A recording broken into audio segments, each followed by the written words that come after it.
So ఇక్కడ మనం దానికి సంబంధించి కంప్లీట్గా డిస్కస్ చేసుకుందామండి. ముందుగా వచ్చేసి అసలు ఏపీలో మెగా డిఎస్సి అనేది ఎప్పుడు ఉంటుంది, ఎప్పుడు రావడానికి అవకాశాలు అయితే ఉన్నాయి, అండ్ అదేవిధంగా టెట్కి ఇంకేమైనా అవకాశాలు ఉన్నాయని చెప్పేసి ఎక్స్ప్లెయిన్ చేయబోతున్నాను. సో స్కిప్ చేయకుండా చూడండి గైస్, మీకైతే కంప్లీట్గా ఇన్ఫర్మేషన్ అనేది అర్థమవుతుంది. సో ముందుగా మెగా డిఎస్సి గురించి మాట్లాడితే కనుక, మెగా డిఎస్సికి మేజర్గా ఉన్న అడ్డంకి ఏంది, ఎస్సీ వర్గీకరణ అయితే ఉండేది. సో ఎస్సీ వర్గీకరణకు సంబంధించి నివేదిక ఫిబ్రవరి ఎండింగ్లో సమర్పిస్తాం, ప్రభుత్వానికి ఇస్తాం, మార్చ్లో మెగా డిఎస్సి నోటిఫికేషన్ అని చెప్పడం అయితే జరిగింది. బట్ ఇప్పటి వరకు ఏకసభ్య కమిషన్ మాటే లేదు, ఏకసభ్య కమిషన్ నుంచి నివేదిక అనేది అఫీషియల్గా అయితే రాలేదు. బట్ విద్యాశాఖ మంత్రి గారు అయితే వర్గీకరణ అనేది కంప్లీట్ అయిందని చెప్పారు.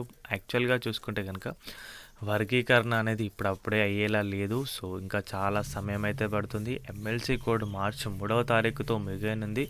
బట్ ఆ తర్వాత కూడా మెగా డిఎస్సి అనేది రావడానికి అవకాశాలు అయితే కనిపించట్లేదు. ఇంకొక 1 to 2 months అనేది ఎక్స్ట్రాగా తీసుకునేటట్టయితే కనిపిస్తుంది. ఎందుకంటే వర్గీకరణకు సంబంధించి కంప్లీట్గా ఇప్పుడు మ్యాటర్ అంతా కూడా ఉంది. వర్గీకరణ అనేది ఇంకా కంప్లీట్ అయితే కాలేదు, అయిన తర్వాత మాత్రమే మెగా డిఎస్సి నోటిఫికేషన్ అనేది రావడానికి అవకాశం అయితే ఉంది. సో ఇప్పుడు తప్పకుండా ఈ రెండు నుంచి 3 నెలల సమయం అయితే పట్టేలా ఉంది మెగా డిఎస్సికి సంబంధించి. సో ఈ గ్యాప్లో అయితే తప్పకుండా ఇంకొక టెట్ అయితే ప్రభుత్వం అయితే తీసుకొస్తుంది. 100% టెట్ అయితే కండక్ట్ చేస్తారు కదా, ఎందుకంటే అభ్యర్థుల దృష్టి మళ్ళేశారు. సో వారికైతే కొంచెం హోప్స్ ఉండేలా చేయడానికి ఇంకొక టెట్ నోటిఫికేషన్ అయితే తీసుకొస్తారు. సో ఎవరైతే అభ్యర్థులు చాలా రోజుల నుంచి ముందుగా టెట్ కావాలని కోరుకుంటున్నారో వారికైతే ఈ సమయంలో అయితే గుడ్ న్యూస్ అని చెప్పొచ్చు. వారికి తప్పకుండా ఇంకొక టెట్ నోటిఫికేషన్ అయితే ఉంటుంది.